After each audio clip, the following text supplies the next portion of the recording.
Hello friends, मेरा नाम है अभिषेक पांचाल और आज हम पढ़ेंगे राजनीतिक सिद्धांत क्लास 11 की बुक के चैप्टर नंबर 3 समानता। तो बेसिकली अगर हम देखें तो समानता का अर्थ होता है हमारी लोकल भाषा में कि भाई सभी को समान अधिकार मिले और किसी के साथ भी भेदभाव ना किया जाए। अगर इसको राजनीतिक भाषा में देखें तो समानता का अर्थ होता है कि समाज में लोगों के साथ धर्म, जाति, लिंग, स्थान, रंग, रूप, पहनावा, संस्कृति आदि के आधार पर कोई भी भेदभाव ना किया जाए। मतलब सभी के साथ समान व्यवहार हो और धर्म, जाति, लिंग, जन्म स्थान के आधार पर कोई भेदभाव ना हो। समाज में सभी को अपना विकास करने के लिए समान अवसर समान रूप से मिलने चाहिए। अगर व्यक्ति को उचित प्रोत्साहन, मार्गदर्शन मिले तो अपनी प्रतिभा दिखा सकेगा। अगर व्यक्ति को उचित प्रोत्साहन और मार्गदर्शन मिलेगा तो अपना टैलेंट दिखा सकेगा। फ्रांस की क्रांति 1789 में हुई और इस क्रांति में भी समानता, स्वतंत्रता, बंधुत्व की मांग उठी। जैसा कि हम जानते हैं कि फ्रांस की क्रांति 1789 में हुई और इस क्रांति में भी समानता, स्वतंत्रता, बंधुत्व की मांग उठी। अब दूसरी ओर देखते हैं कि हम असमानता क्या है। असमानता इसका ठीक विपरीत होता है। अगर समाज में लोगों के साथ धर्म, जाति, लिंग, जन्म स्थान, रंग, रूप, पहनावा, संस्कृति आदि के आधार पर भेदभाव होता है तो वह असमानता होगी। हमारे समाज में तथा दुनिया भर में असमानता सदैव से चलती आ रही है। असमानता निम्न बिंदुओं पर होती है: जाति को लेकर असमानता, नस्ल को लेकर असमानता, आर्थिक असमानता, राजनीतिक असमानता, अवसरों की असमानता और सुविधाओं की असमानता। अब यहाँ पर असमानता और समानता में कुछ अंतर है। जैसे एक तरफ आलीशान मकान तो दूसरी तरफ झोपड़ी है, और एक तरफ सभी सुविधाओं से भरपूर स्कूल तो दूसरी तरफ ऐसे विद्यालय जहाँ पानी पीने और शौचालय भी नहीं है। एक तरफ भोजन की बर्बादी तो दूसरी तरफ भूखमरी, और एक तरफ बेशुमार दौलत यानी बहुत पैसा तो एक तरफ गरीबी। तो एक तरफ मेट्रो, ट्रेन, बस, सड़कें और एक तरफ खराब सड़क। और ये जो चित्र बन रहे हैं ये हम अपनी किताब में राजनीतिक सिद्धांत में, जैसे अश्वेत लोगों की बैठने की जगह पिछवाड़े में, और ये पीने का पानी में असमानता, एक तरफ तो श्वेत का और एक तरफ अश्वेत का, और एक विश्राम घर जो केवल श्वेत लोगों के लिए मतलब गोरे व्यक्तियों के लिए। अब असमानता भी दो प्रकार की होती है, एक तो प्राकृतिक असमानता और एक सामाजिक असमानता।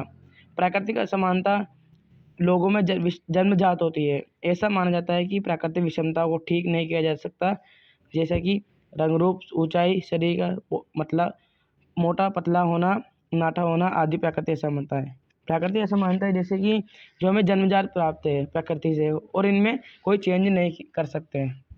जैसे बुद्धिमान होना, मंदबुद्धि होना, शारीरिक क्षमता, विचार सोचने की क्षमता, इनमें व्यक्ति ज़्यादा बदलाव नहीं कर सकता।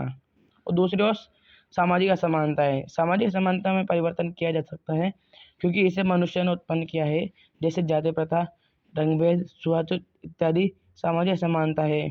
नस्ली भेद कुछ बौद्धिक कार्य करने वाले को शारीरिक कार्य करने वालों से अधिक महत्व देते हैं। मतलब सामाजिक असमानता है जिन्हें समाज ने उत्पन्न किया है। प्राकृतिक असमानता और सामाजिक असमानताओं के मूल्य में यह स्पष्ट होता है कि किस प्रकार से अनुचित भेदभाव को खत्म किया जाए।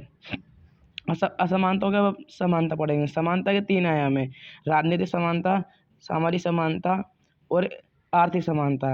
राजनीतिक समानता राजनीति समान, न्यायपूर्ण और समाजवादी समाज के गठन के लिए एक महत्वपूर्ण घटक है। ऐसी मांग के उभरने के से एक विशेष प्रकार के शासन की तरफ इशारा किया जा सकता है जो कि समाज का सक्रिय हो। राजनीतिक समानता का अर्थ है कि सभी नागरिकों को राज्य के शासन में समान अधिकार प्राप्त हो। राजनीतिक समानता केवल लोकतंत्र में ही प्राप्त हो सकती है। राजतंत्र में कभी भी राजनीतिक समानता नहीं मिलती। लोकतंत्र में जनता का शासन होता है, इसमें नागरिकों को शासन के कार्य में भाग लेने का समान अधिकार प्राप्त होता है, जैसे मतदान करने का अधिकार, चुनाव लड़ने का अधिकार, राजकीय सम्मान का अधिकार और प्रार्थना का अधिकार। राजनीतिक समानता जैसे राज्य में जो शासन होता है, जैसे मतदान करने का अधिकार और चुनाव लड़ने का अधिकार, और इन सभी अधिकारों में समानता देना। और दूसरी है सामाजिक असमानता। सामाजिक असमानता यानी अवसरों की समानता दी जाए। समाज में सभी सदस्यों के पास जीवन यापन के लिए अन्य वस्तुओं के अलावा पर्याप्त स्वास्थ्य सुविधाएं, उचित पोषक आहार, अच्छी शिक्षा पाने का मौका व न्यूनतम वेतन जैसी सुविधाएं जरूर होनी चाहिए। समाज में सभी व्यक्तियों का सम्मान किया जाना चाहिए। सभी व्यक्तियों को रोजगार के समान अवसर मिलने चाहिए। यानी भाई समाज में समानता मिले और अवसरों की समानता दी जाए, यानी सभी व्यक्तियों को समान रूप से अवसर मिले और उचित पोषाहार मिले, उचित शिक्षा पाने का मौका मिले, न्यूनतम वेतन मिले और सभी सुविधाएं जो कि समाज में सभी को समान रूप से मिले। तीसरी है आर्थिक समानता। अक्सर माना जाता है कि समाज में कुछ असमानता है, जैसे आर्थिक समानता होती है भाई पैसे संबंधित समानता लाना। कुछ लोग बहुत धनवान होते हैं तो कुछ बहुत गरीब। अमीर और गरीब के बीच में भेद अगर कम हो जाए तो आर्थिक असमानता की ओर बढ़ा जा सकता है। आर्थिक समानता को मापने के लिए एक तरीका है गरीबी रेखा निर्धारित कर दी जाए। समाज में अगर ऐसा होगा कि कुछ लोग बहुत धनवान होंगे और गृहस्थता का उपयोग करते रहेंगे तो ऐसे में अमीर अमीर होता जाएगा और गरीब बिल्कुल गरीब होता जाएगा। राज्य को इस अंतर को दूर करने के लिए आवश्यक कदम उठाने पड़ेंगे। सरकार को अमीरों की संख्या कम करने का अधिकार नहीं है और ना ही ऐसा हो सकता है कि समाज में पूरी तरह से आर्थिक असमानता दूर कर दी जाए। यानी कि भाई आर्थिक असमानता यानी जो समाज में कोई लोग गरीब होते हैं तो कुछ लोग अमीर होते हैं, इन दोनों के बीच की खाई को दूर करना है। और अब इन खाइयों को दूर करने के लिए अलग अलग विचारधारा है जो हम पढ़ने वाले हैं। और यहाँ पर दो विचारधारा है, एक है उदारवाद और एक है मार्क्सवाद। पहले हम पढ़ेंगे मार्क्सवाद सिद्धांत। मार्क्स 19वीं शताब्दी के एक प्रमुख विचारक थे। मार्क्स ने कहा था कि खाईनुमा असमानताओं का आधारभूत महत्वपूर्ण कारण आर्थिक संसाधन है, जैसे जंगल, जल, जमीन, तेल, निजी स्वामित्व। मतलब ये जो आर्थिक असमानता फैल रही है इनका मुख्य कारण है आर्थिक संसाधन पर निजी व्यक्तियों का स्वामित्व।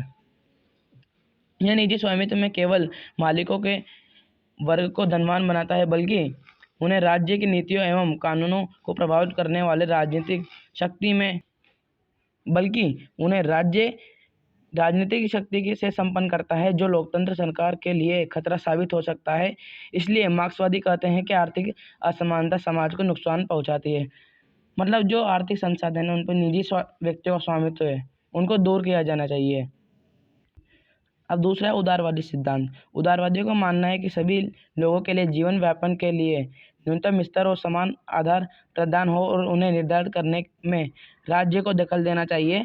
उदारवादियों का यह भी मानना है कि जब तक प्रतिस्पर्धा यानी कॉम्पिटिशन स्वतंत्र और निष्पक्ष होगी, असमानता की गहरी खाई नहीं बनेगी, लोग अपनी प्रतिभा और प्रयासों का लाभ करते रहेंगे। अब ये हो गए हमारी दोनों विचारधारा। अब हम पढ़ेंगे समानता को बढ़ावा कैसे दिया जा सकता है, मतलब समानता कैसे बढ़ाई जा सकती है। पहला है औपचारिक समानता की स्थापना करना। असमानता और विशेषाधिकारों की औपचारिक व्यवस्था को समाप्त करने के लिए कुछ ऐसे रीति रिवाज तथा कानून होते हैं जो कि गलत है। इन्हें खत्म करके समानता बढ़ाई जा सकती है। जैसे कुछ देशों में गरीबों को मताधिकार नहीं था, महिलाओं को मताधिकार नहीं था।